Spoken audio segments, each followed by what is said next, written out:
War rarely announces the moment everything changes. It happens quietly, inside buildings, in confined spaces where distance disappears and decisions are made without time for hesitation. These moments do not arrive with warning. They emerge from routine movement, from discipline, from the assumption that the next doorway will be no different than the last. In November 2004, American forces entered Fallujah, Iraq. What followed became one of the most intense and costly urban battles of the Iraq War. The city was dense, damaged, and hostile. Progress was measured in meters, not miles. Every structure had to be entered, every interior cleared, every movement carried risk. Before the assault began, Fallujah had already become a symbol of resistance. Previous operations had stalled. Enemy fighters used the city's layout to their advantage, embedding themselves within civilian infrastructure and forcing American units to fight in environments never designed for combat.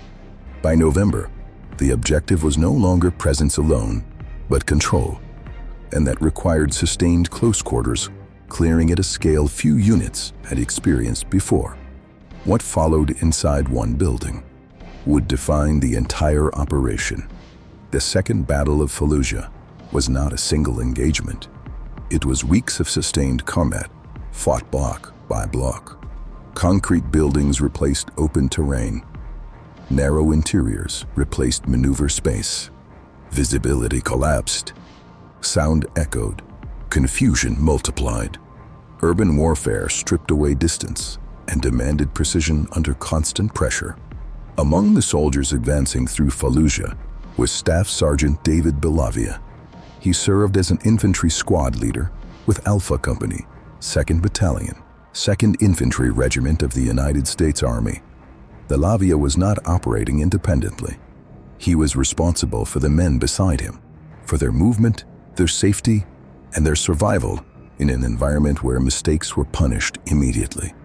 As a squad leader, Bellavia's role required constant assessment. Terrain, spacing, timing, and discipline mattered. Momentum mattered. When movement stalled, casualties followed. Leadership in urban combat meant making decisions without complete information and accepting the consequences of those decisions in real time. Fallujah was not an open battlefield. It was a maze of hallways, stairwells, and darkened rooms. Doors limited visibility. Corners concealed threats. Interiors amplified chaos. Enemy fighters fortified buildings, converting homes into defensive positions designed to slow and kill advancing forces. Every door required commitment. Every entry reduced options. Bellavia and his squad were assigned to clear a heavily defended structure. Enemy fighters inside the building were actively engaging American forces and had already wounded members of the unit. The structure blocked further movement and posed an immediate threat to the mission and the men attempting to evacuate the wounded. As the squad entered the building, resistance was immediate. Gunfire echoed through confined spaces. Dust and debris filled the interior. Visibility deteriorated.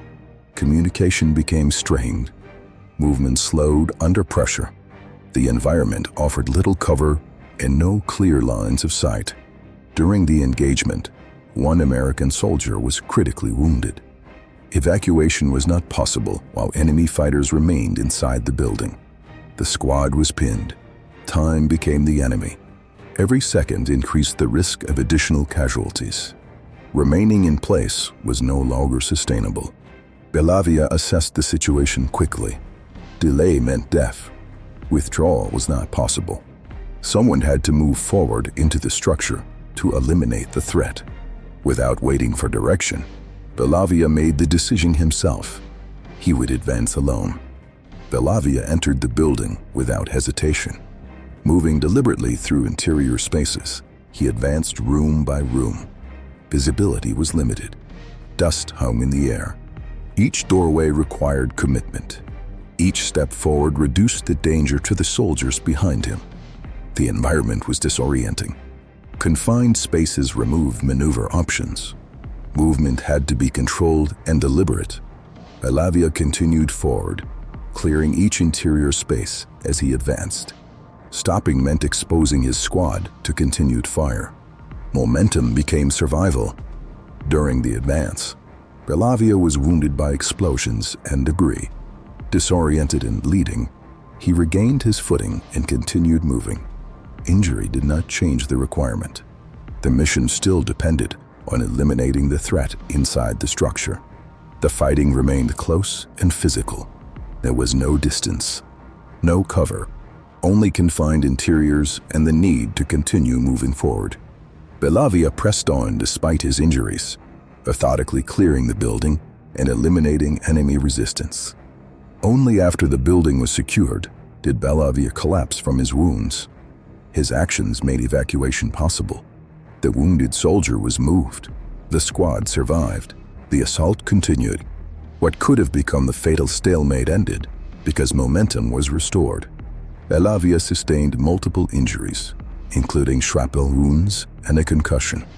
His actions prevented further American casualties in one of the most dangerous environments imaginable. The consequences of his decision were immediate and measurable. After the fighting, the process of documenting and understanding what happened began. Reports were filed. Statements were taken. The chaos of combat was translated into the structured language of military records. In 2005, David Bellavia was awarded the Silver Star for his actions. The military's awards process is slow and deliberate, intended to verify and confirm events under extreme scrutiny. Over the years that followed, his actions were reviewed multiple times at higher levels. New information and witness testimony were considered. This process of re-evaluation is common for significant acts of valor, as the military seeks to ensure that the level of recognition matches the level of sacrifice. Years passed. Bellavia left the army in 2005 and transitioned to civilian life. He wrote a book about his experiences in Fallujah, providing one of the most detailed ground-level accounts of the battle. He spoke publicly, not about heroism, but about the realities of urban combat and the challenges faced by soldiers in those environments. Then, more than a decade after the battle, the review process for his award concluded. In 2019, the decision was made to upgrade his Silver Star to the Medal of Honor, the United States' highest military decoration for valor. The citation recognized his courage, his initiative, and his willingness to risk his life to save the lives of his fellow soldiers. The Medal of Honor is not an award for aggression. It is an award for selflessness. It is given for actions taken above and beyond the call of duty, often in situations where survival is unlikely. Bellavia's actions were not part of a planned maneuver. They were the result of a single critical decision made under extreme duress, when the failure to act would have resulted in greater loss. At the White House ceremony, David Bellavia became the first living Iraq War veteran to receive the Medal of Honor. His story was no longer just a record of combat, but a national symbol of sacrifice. He accepted the award not for himself, but on behalf of the soldiers who fought beside him, those who returned, and those who did not.